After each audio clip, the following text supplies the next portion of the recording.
This is K.M. Weiland, and you are listening to the 25th episode of the Wordplay Podcast. It's gloomy and rainy here in western Nebraska, typical November weather, and I'm more than happy to bury myself at my desk, writing my way into France at the dawn of the Great War, otherwise known as World War I. I received a special pick-me-up from the cold weather blues in the form of a brand spanking new story idea. I've had a lean-jawed, fiery-eyed World War II pilot running around in my brain for the last week, and he finally deigned to give me a glimpse of his post-war story. I have never had a story unfurl so rapidly. Within hours I had a cast, a crisis, a character arc, and a title. I'm still a little breathless thinking about it.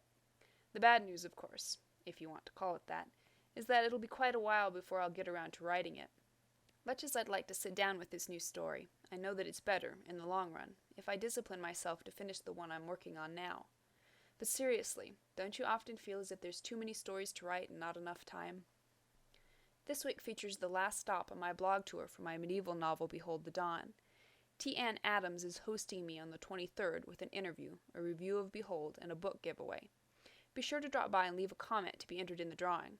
You can find the link in the left-hand column of my blog at wordplay-kmweiland, that's weiland.blogspot.com.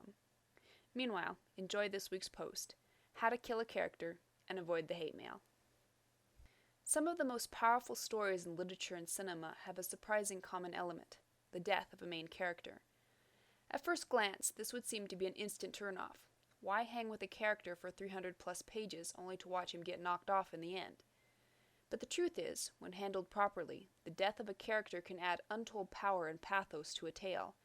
It can lift your story from ordinary to extraordinary. It can also result in a slew of hate mail from formerly loyal readers. The death of a popular character has caused more than one book to be hurled across the living room.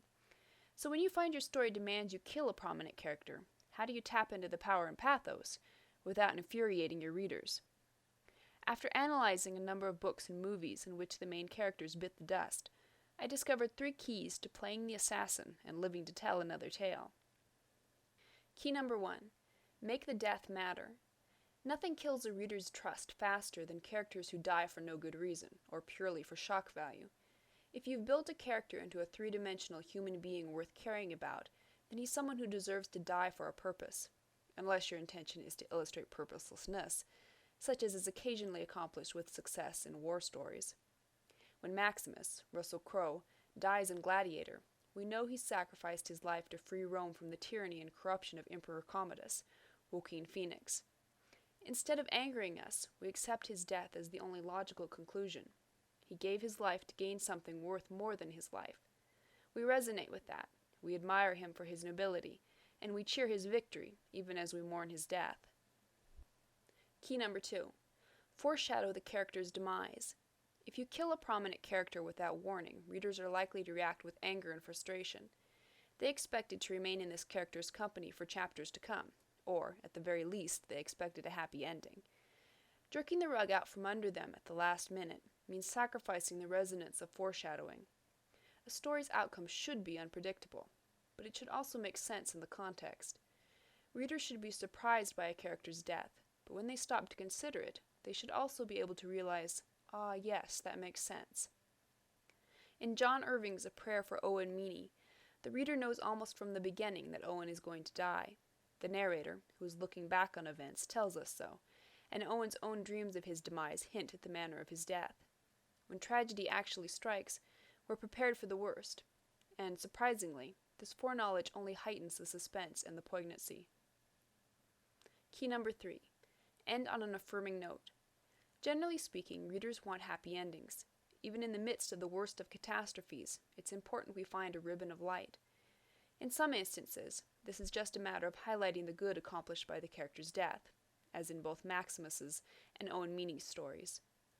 But sometimes a little artistic finagling can give you an unexpected happy ending. Audrey Niffenegger's wildly popular The Time Traveler's Wife uses its time-traveling premise to allow the main characters one last reunion far in the future after the husband's death. This ray of love and joy pierces through the otherwise tragic ending to allow the reader a wistful smile as he closes the book's cover. Killing a character is never a decision you should make lightly, but if you're certain a death is what your story demands, then you can use these 3 keys to satisfy your readers, even in the midst of a tragedy. Thank you for listening to the Wordplay Podcast. To read a transcript of this episode, visit me on the web at wordplay-kmwyland, that's weiland.blogspot.com, and be sure to listen again next week.